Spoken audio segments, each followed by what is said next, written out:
తీర్పును చూసి మాకేదో మేలు జరిగిందని సంకలు గుద్దుకోవడం బంద్ చేస్తే మంచిది. బీఆర్ఎస్ మిత్రులు,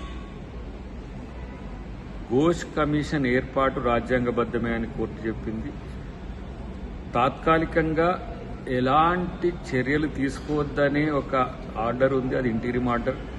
రేపు పూర్తి స్థాయి నివేదిక వచ్చిన తర్వాత, అంటే సిబిఐ నివేదిక తర్వాత కానీ కంపారిజన్ సిబిఐతో పాటు ఘోష్ కమిటీ రికమెండేషన్స్ కానీ కంపేర్ చేసిన తర్వాత తుది తీర్పు వచ్చినాక అప్పుడు మీ దొంగతనం బయటపడుతుంది, మీ అవినీతి బయటపడుతుంది. అంతే తప్పితే ఏదో తాత్కాలికంగా ఇది వచ్చింది మాకు ఇదే సరిపోతుంది, ఇదే ఫైనల్ రిపోర్ట్ అని అనుకుంటే పప్పులో కాలేసినట్టే.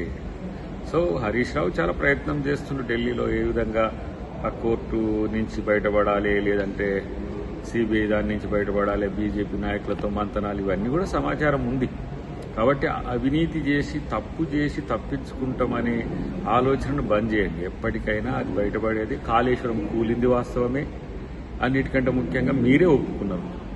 2 పిల్లలు కూలితే, మూడు పిల్లలు కూలితే, కాబట్టి ఆ కూలియేటట్టుగా కట్టింది ఏందో, దాని వివరాలు ఏందో, దాని టెక్నికల్ అవన్నీ కూడా ఎంక్వైరీలో తెలుస్తాయి.